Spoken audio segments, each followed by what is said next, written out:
Bonjour à tous et à toutes, aujourd'hui nouvelle vidéo et on va voir ensemble tout ce qu'il faut savoir sur les livrets d'épargne bancaire en France. On parlera évidemment du livret A, du livret jeune, du LDDS et pour finir du LEP. On découvrira également quels sont leurs taux, quels sont leurs plafonds et surtout lequel est le plus intéressant pour toi en 2025. On commence directement avec le grand classique.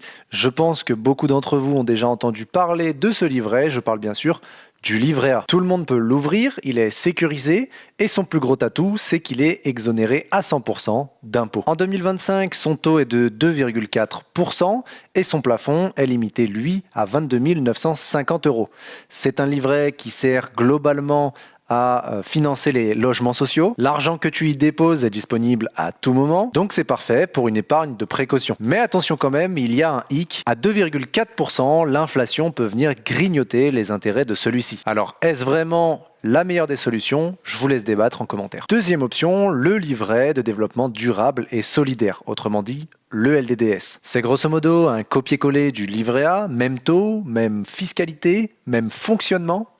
La seule chose qui diffère, c'est son plafond qui, quant à lui, sera plus bas et sera d'un montant de 12 000 €. La vraie différence, c'est qu'une partie des fonds collectés ne finance plus des logements sociaux, mais plus simplement des projets éthiques et solidaires. Alors si tu veux allier épargne de précaution et impact positif, peut-être que ce livret est un bon choix pour toi. Troisième option, on a un livret qui est peut-être fait pour toi qui regarde la vidéo derrière l'écran si tu as entre 12 et 25 ans. Je parle évidemment du livret jeune qui lui a un plafond limité à 1 600 €, ce qui est beaucoup plus faible que les deux autres mentionnés juste avant, mais il a un avantage plus compétitif. Et oui, parce que son taux sera fixé librement par les banques et il ne peut pas être en dessous du livret A.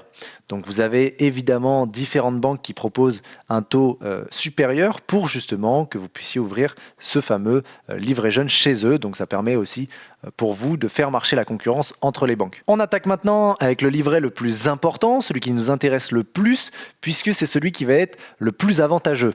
Alors je parle évidemment du LEP, c'est tout simplement le livret d'épargne populaire. Vous allez certainement me dire pourquoi, c'est tout simplement parce que en 2025, son taux est de 3,5%. Et oui, c'est le livret réglementé, le mieux rémunéré. Mais attention, oui, il y a toujours un mais. Pour en profiter, il y a un plafond à respecter de vos revenus. En gros, si tu gagnes trop, tu n'auras malheureusement pas accès à ce livret. Mais si tu peux y prétendre, franchement, fonce, c'est l'option la plus rentable aujourd'hui en 2025. Bon, maintenant que tu connais les 4 livrets, lequel choisir? Le livret A et le LDDS, je les mettrai ensemble, tout simplement parce que c'est des livrets qui vont vous servir vraiment en cas d'urgence, donc d'avoir de la liquidité disponible tout en travaillant un petit peu et en essayant de combler un peu l'inflation. Pour le livret jeune, je dirais que c'est la meilleure option pour les moins de 25 ans, forcément, puisque vous êtes limité au niveau de votre âge. Et le LEP, pour finir, c'est tout simplement la meilleure option, celle qui est la plus rentable.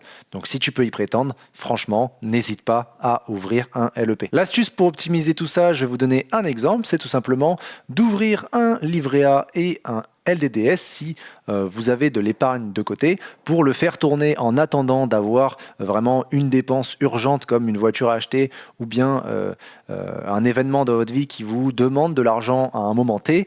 Bien, ces 2 livrets vous serviront globalement à combler ces frais puisque c'est de l'argent que vous pouvez retirer à tout moment. Si vous pouvez ouvrir un LEP, je vous invite donc à le faire pour avoir une petite rentabilité supérieure sur votre épargne qui est mise de côté plutôt que de tourner sur le compte courant. Et pour maximiser tout ça, si vous avez moins de 25 ans, n'hésitez pas à maxer votre petit livret jeune. Voilà, désormais tu sais absolument tout ce qu'il y a à savoir sur l'épargne bancaire en 2025. Et toi qui regardes la vidéo, n'hésite pas à me dire quel livret tu utilises dans l'espace commentaire et me dire si la vidéo t'a plu. Voilà, ça fait toujours plaisir de recevoir les avis constructifs et je vous dis à la prochaine. Ciao tout le monde.